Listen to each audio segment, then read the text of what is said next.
I just want to introduce you into the audience. Welcome Javier Torres, the coach of one of the wildest teams in the UFC right now, the Fighting Pirates, based out of Arizona. They've been knocking out people all over the country, and we just had Javier Reyes big knockout win, and UFC Mexico. And thank you Yeah. so much for being here. How's it feel to No, be it's one of my the biggest pleasure. coaches in Sorry. MMA right now? I'm gonna put it right there. So you guys tell me you guys keep works for a little bit. How you guys? That is good or no? Oh, you're good, bro. That's perfect. Let's make some money. That's all I gotta say, bro. So that's why I told my guys, let's make some money. Let's go knock some Hey, motherfuckers out, and let's win some fights. Keep winning. Keep showing Yeah, man. what we got best, and keep doing what we're doing. You know what I mean? It's crazy how things going, but talking about myself, I got a lot of experience with the fighting, tough, Bellator, black belt jiu-jitsu, black belt judo, boxing, Muay Thai, all that stuff, and I apply a lot to my guys, all my experience. You know what I mean? That's why we love fighting. I think we all got pirates in us, and fuck it, we just go in there and knock everybody out and show them what we can do. Yes, sir, man. Absolutely. I would like to just talk a little bit about you, about your journey into the States. We really looked into your background. Born in Mexico, we see that your father was a boxer, and you moved to the United States in 2010. Why don't you tell us a little bit about that journey and how you got to where you are today? Well, you know what? The funniest part, I came over here just to work. I came over here like, oof, like you say, like I would say like almost 20 years ago. 20 years ago, maybe more. I think I was 18. I'm 40. We're talking about like 22 years ago. I came over here to the United States. I don't came to fight. I came over here to work. I used to come for 3 months, 4 months with my friends. I was all over the place, but I came to work and I moved to Vegas. I was there for the summer. I would come late to work. One day I got to take 3 buses to make it to my job. If I mess it up in the first bus, I'm going to be late for my second bus and I'm going to be late for my third bus. So I was late for my first bus. I started running behind my first bus. Finally, I catch it. I was going to make it to my second bus and the bus already passing by. And I told the bus guy, drop me off Oh over man. here. Drop me off over here. He said, no, I cannot. We got to cross the street and I had to drop you off. So I wait, cross the street. Then I start crossing my road all the way across. And that middle of the crossing the road, I block a lot of the traffic. That was years ago, 22 years, 21 years ago. One of the first cars I blocked to cross to make it to the bus, it was a white Tahoe years ago. I don't say my English is the best. I speak some English better now, but before it was horrible. I don't speak anything. Um, and I start running, and some people start going behind me in the white Tahoe, follow me. Listen to me. I'm Mexican. I got no papers. I don't speak English. My first thought is like, fuck, that's the police. That's the ICE back in the day. I don't know. Border Patrol. I don't know. Run. Catch the bus. Keep running. So when I was running, the same car cut me off in front of me, and two guys get off of the car. Back then, I was about 250, 252. I was a Oh big man. guy. I used to play college football too as well. dang, Uh, and nice. they start talking to me, and I'm like, dude, in English, I don't speak English. And one guy starts speaking Spanish to me, asked me, where you going? I said, well, I'm going that way. I got to catch the bus. I got to go to my work. And if I don't catch the bus, I'm going to lose my job. Little in my pocket, I only got $3. $3. So I have. And the guy say, well, we can take you out there. Kind of weird. I say, you follow me, you cut me off, and then you offer me a ride. I was like, fuck. But what I do, I said, well, I go in the front seat. I'm gonna watch both of you guys. I'm like this watching both of the guys. I don't know what's what's going on. Yeah. I mean, and the guy said, "Man, you look really good." I said, "Yo, hold on, hold on. I like women. I'm not gay. Sorry, I like women." I'm like this. No. I said, "Dude, yo, let me tell you, you were running for a long time. You got work boots. You look in a really good shape. Did you ever hear about the UFC?" Oh, well, I watched one time a Wow, DVD. man. I said Tito Ortiz fighting Frank Chambers back in the day. I see it in a DVD, but nothing serious. That was in Mexico when I watched it. And he said, well, my brother, he works for UFC. He's a photographer for the UFC. Oh, that's cool. Well, my brother trains in this place. I feel like you can be really good doing that. You got a good shape. You big. You young. I was 17, 18 years old back then. If you ever want to train, this is my brother card. Call my brother. I'm going to tell you, might be calling. I was like, all right, well, they dropped me off. I take my third bus. I went to work. In the meantime, back in the day, I don't know if you remember because you guys look young, you used to buy a card, like a prepaid card, to call somebody. It was cell phone, but it was very Yeah. weird. People had cell phones back in the day. So I got my prepaid card and I called my mom, and my mom told me, mijo, like, sweetie, we're about to lose the house. Do you want to stay? Can you stay longer in the United States work so you can help us pay for the house and all the stuff? And I mean, why are you gonna tell your parents? No, fuck off. No, hell no. I said, of course, yes, hell yeah. So now I was just gonna stay for 3 months. Now I'm gonna stay for 6 months, maybe a year to work to help my parents. I decided to call the guy that day. I said, yo, I'm gonna call this guy already. If I'm gonna stay here, fuck it. I'm gonna start training. So I tell my guy, one of my friends used to live in Vegas, and I said, yo, do you mind picking me up and take me to this place to train? And can you bring a short? Because I don't have a short. I remember telling him that. I don't have a short with me. Can you bring a short too? I said, yeah, fuck it. I bring it. He picked me up, took me there. I went there. I walked there. I don't met the guy yet. And the guy I talked to him on the phone, he told me, hey, you good? We're going to train you, but you bad. Fuck off. Get the fuck out of here. I went there with expectation. I got to be the best. I walked there. There was a jiu-jitsu class. There was a sparring lady on boxing. I come from like real. You look at where I'm from, Obregon, Sonora. Right now, probably number 2, number 3 violent city in the world. You fight. You come from like craziness, cartel, all that. Yeah. I see it all the time, bro. There's no scare me. I got shot. I got stabbed. You can name it. I came from the hood, so I know how to fight already from the street. So I go there and I beat this guy, and they said, "Man, fuck, you're a really good dog." So that's how I start training martial arts. That's how I start training judo. That's how I start training jiu-jitsu. That's how I start training boxing. That's how somebody saw me running behind the bus. That's how I started learning. That was 22 years ago. You know, sometimes I tell people, you don't know how the destiny is going to find you, how the opportunity is going to come to you. But when they come, you better take it. Like Wando, when they calls Hunter Campbell called me and say, you want to go to Qatar? I say, when? Tonight. Fuck it. We're on our way. We fly 30 hours. We Yeah. knocked the motherfucker out. We came back. All my guys, I try to teach the That same was a hell of mentality. a win too. Yes. When we take opportunities, we're going to take it and we're going to make it worth it. You know what I mean? So, but that's how my mentality is. Absolutely. That's how opportunities came to me. That's because somebody find me running behind the bus. And that's why I'm over here. You know what I mean? I've been building empire. It's kind of funny, but I got 3 gyms. Now I just close to build a big gym, 2 floors, put in rooms, put in showers, cage. I got a lot of guys going on. I got a lot of people, you know, like one lose one leg. Javier is one of my guys.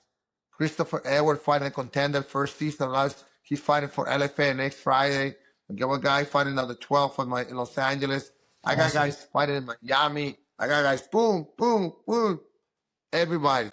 But I just try to show that way, like opportunities. We gotta take all the opportunities and take them and knock the fuck out of everybody, bro. But that's a little bit on me. That's That's what how I'm talking about. that's how I start training in United States.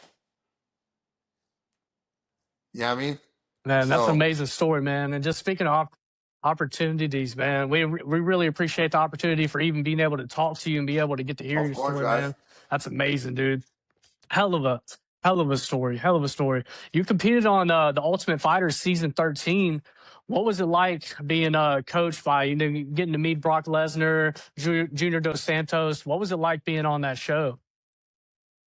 They were really cool people, man. I still to this day, I have a really good relationship with both of them. I talk to them whenever I can. Uh, After Hell yeah. the Ultimate Fighter, I went to Brazil. I was living there with Junior. I was living with Arson Silva, with Patrici Pitbull, all these guys. I was living back. I moved over there for a little bit, and I was training a little bit there. The funny part, living there, it was really cool. It's a one-time experience. I tell a lot of people, not a lot of people in the world can tell you I was an Ultimate Fighter. It's kind of cool. But I used that experience for my guys. Like I told one of my girls, Yeah. the new season of Ultimate Fighter is 115 and 135. I don't know if you guys knew that, but 115 females and 135 men, right? So I got a few girls that might go there. Maybe not. We're still talking to the producers. But one of my girls, I told her, you can weigh more to get more experience, get it. Because when I was in the Ultimate Fighter, I was only 2-0. You know what I mean? I was only fighting professional for 6 months. You know what I mean? If I would get the experience that I have today, I would have fucking killed it. But sometimes you feel ready, but mature in your head, you're not ready. So I feel like that was my mistake.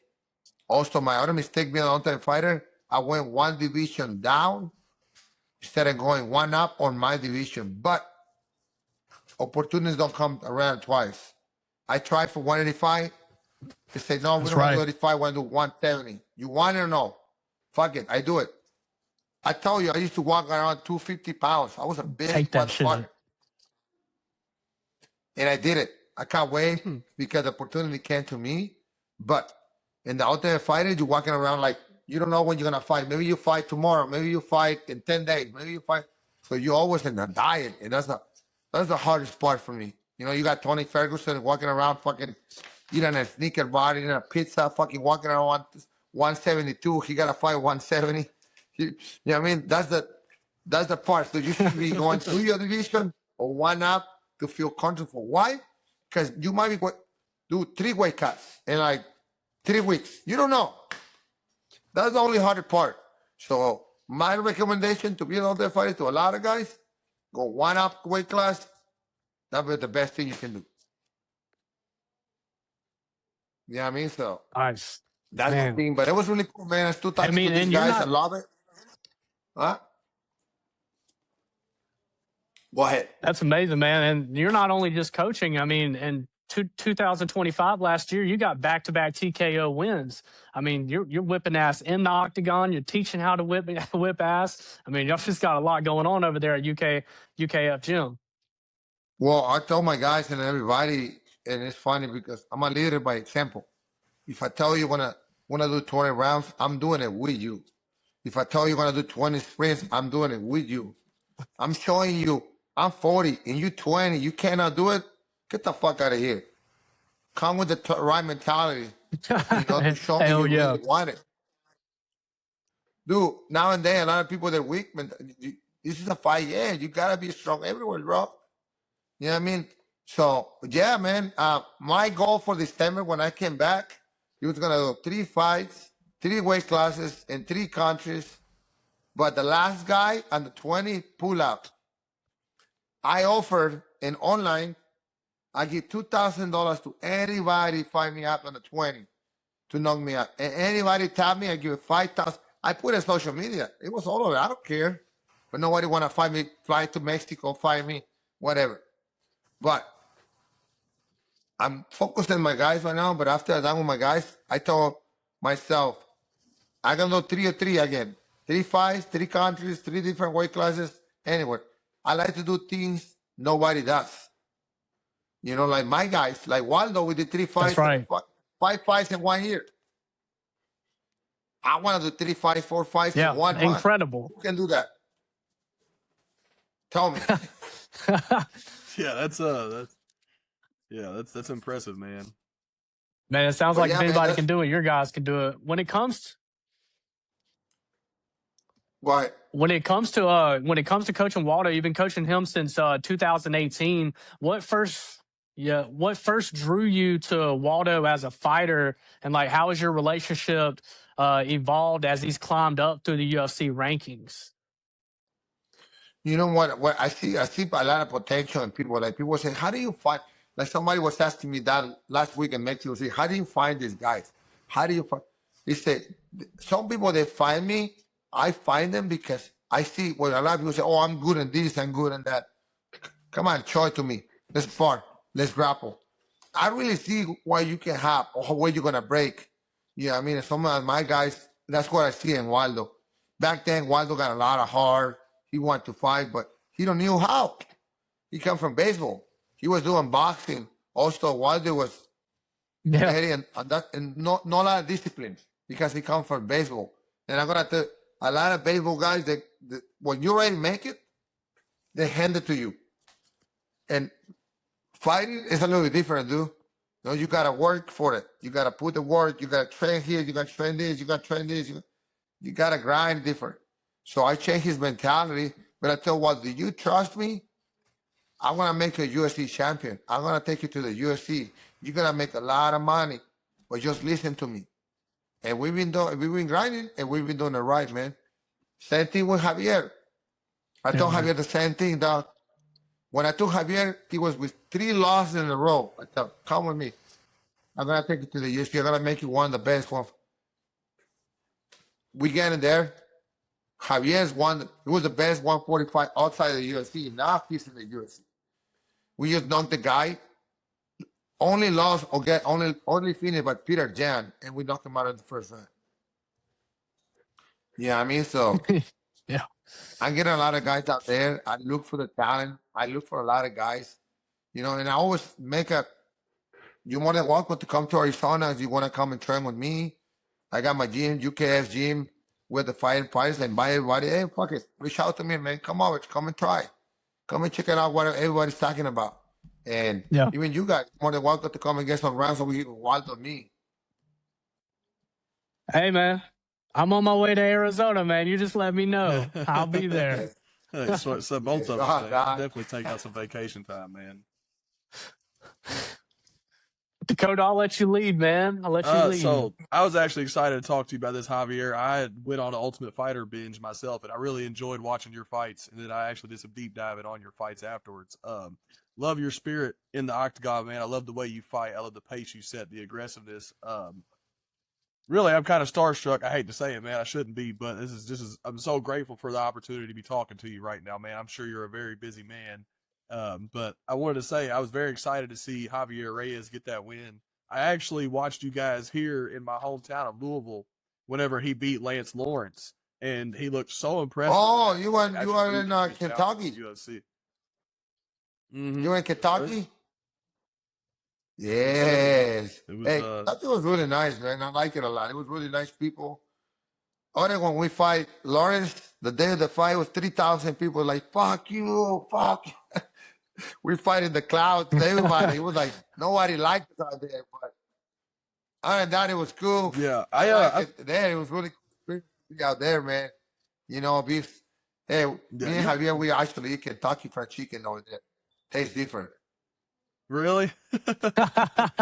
Hey man, it's a little bit Well, different down here for sure. Let me just say, y'all broke so many hearts that night. I was not one of them. I was impressed by Javier's performance, man. You made a fan out of me that night. I'll tell you what. Javier's a tough kid, man. I always tell people, I show. You know, he has a lot of heart. You know, the fight in the UFC, he got rocked by the first. And I said, we talk about that hand, bro. You gotta watch out with that hand. But we put the recovery, we knew what to do, and we came back and we got the finish. You know what I mean? Like, also between like when he fought Lawrence over there in Kentucky, That kid took a lot of beating too. But he wasn't quitting in the first round. He was coming strong to the kid, Lawrence. He did a really good job. But we knew Javier pressure was going to break him in. You know, Javier got a different level of pressure, man. He always, he come from Bogota, Colombia. Bogota is like real high altitude, so he's low. They're like always pushing. You think you can do 3 rounds? He can do 5, 10 rounds. Yeah. He got the gas tank for go, and doesn't get tired. I push him myself. I seen him myself. Sparring with Sean O'Malley, sparring with these guys, but he got like the tank or go, and not stop. And you know what? And the thing more funny about Javier is that he liked to do a performance before fighting, like the dancing.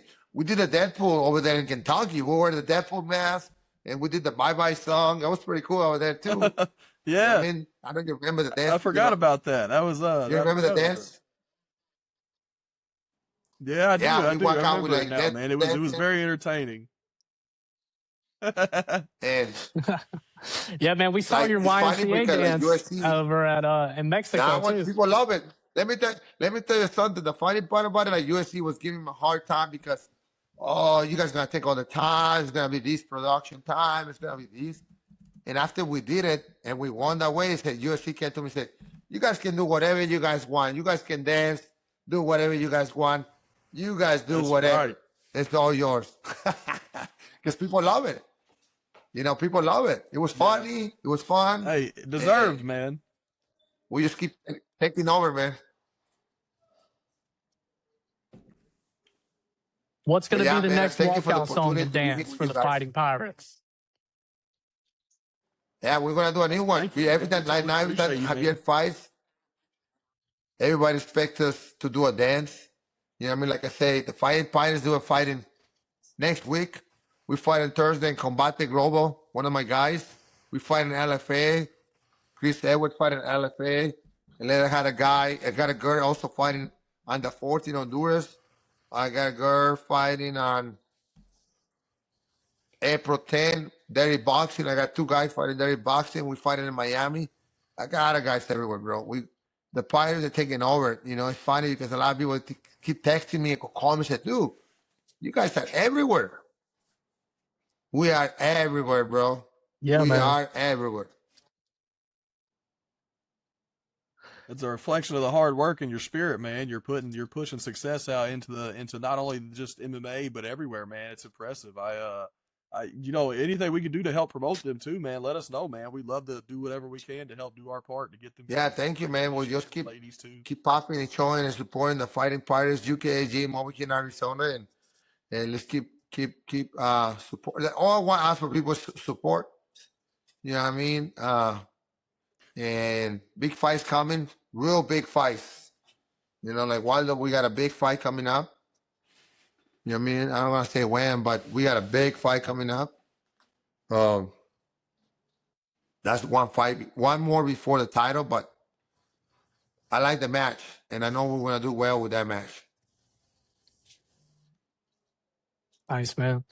Is there anything you could give us without getting, Waldo in trouble on that? Is there any info you could drop? Is it we know it's gonna be a great fight regardless. Waldo's got the best head movement in the heavyweight division, man. So yeah, well, we fight in May 9th. I don't want to say against who, but we fight in May 9th over there in Network, New York City.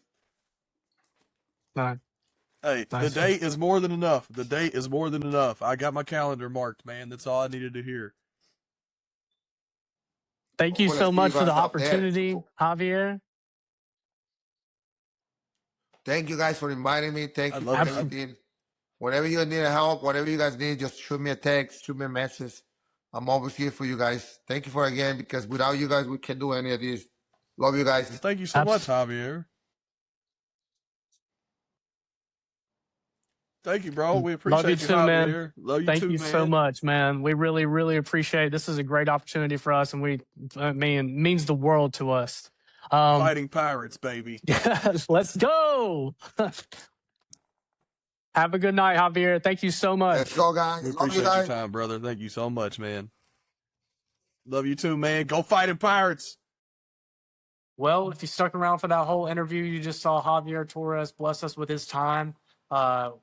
We appreciate you so much for being here. You know, this interview meant the world to us, and we're just glad that we got to this point, man. It's such a blessing to have Javier, you know, take his time and allow us that opportunity. I mean, Dakota, what do you think?